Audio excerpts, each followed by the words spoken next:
Lok Sabha speaker ఓం బిర్లాపై అవిశ్వాస తీర్మానం పెట్టామని ఎంపీ చామల కిరణ్ కుమార్ రెడ్డి అన్నారు. మహిళా ఎంపీలు ప్రధాని మోదీపై దాడి చేయాలని చూశారని తప్పుడు స్టేట్మెంట్ ఇచ్చినందుకు ఆయనపై అవిశ్వాసం పెట్టామన్నారు. ప్రతిపక్ష పార్టీల ఎంపీలను లోక్సభలో ప్రధాన ప్రతిపక్ష నేత రాహుల్ గాంధీని మాట్లాడనీయకుండా స్పీకర్ అడ్డుకుంటున్నారని ధ్వజమెత్తారు. అలాగే పార్లమెంటులో చర్చ జరగాల్సిన అంశాలని ట్రంప్ ఎలా డిసైడ్ చేస్తారని ఆయన ప్రశ్నల వర్షం కురిపించారు. లోక్సభలో గ్యాస్, క్రూడాయిల్ తో పాటు 8 మంది ఎంపీలను సస్పెండ్ చేసిన అంశంపై చర్చ జరగాలని చామల కిరణ్ కుమార్ రెడ్డి డిమాండ్ చేశారు. బడ్జెట్ లో ఏదైతే బ్రేక్స్ తర్వాత ఈ రోజు బడ్జెట్ సెషన్ స్టార్ట్ కాబోతుంది. ముఖ్యంగా మీ అందరికీ తెలుసు, లోక్సభలో స్పీకర్ పైన అవిశ్వాస తీర్మానం.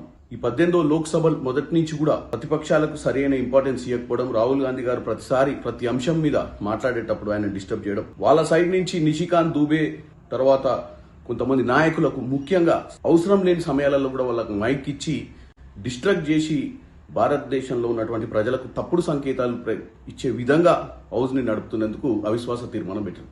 దాంతోపాటు మహిళలు నరేందర్ మోడీ గారిని అటాక్ చేయాలని వ్యూహం రచించారని చెప్పి కూడా ఒక తప్పుడు స్టేట్మెంట్ ఇచ్చారు. సో ఈ నో కాన్ఫిడెన్స్ మోషన్ అంటే అవిశ్వాస తీర్మానం ఈ రోజు ముఖ్య అంశం.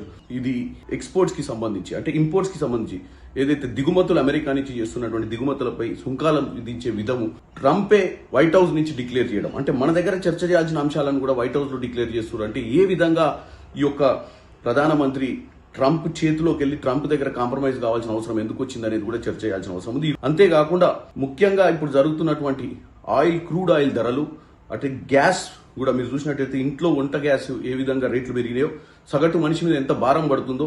ఎందుకంటే మనం ఈ రోజు ట్రంప్ను సంతోష పెట్టడం కాదు. ఎందుకంటే ఇంకో ఆశ్చర్యకరమైన విషయం ఏంటంటే ట్రంపే విదేశాల నుంచి ఈ నెల రోజులు మీరు రష్యాలో ఆయిల్ కొనుక్కోమని చెప్తున్నారు. మరి ట్రంప్ ఎందుకు మోడీ మీద ఇంత ప్రెజర్ పెడుతుండో. ఒకప్పుడు ఔడీ మోడీ అని ఇద్దరు కలిసి అమెరికాలో కానీ ఇండియాలో కానీ గుజరాత్కి పిలిపించుకొని ఏదైతే ప్రచారం చేసి ఇద్దరు గెలిచిర్రో ఈ రోజు, మరి ఇక్కడ దేశ ప్రజల గురించి ఎందుకు పట్టించుకోవట్లేడో ఈ రోజు డెఫినెట్ గా డిస్కషన్ జరగాల్సిన అవసరం ఉంది. ప్రతిపక్షాలను కూడా పట్టించుకోవాల్సిన అవసరం ఉంది. డెఫినెట్ గా ఈ రోజు హౌస్ లో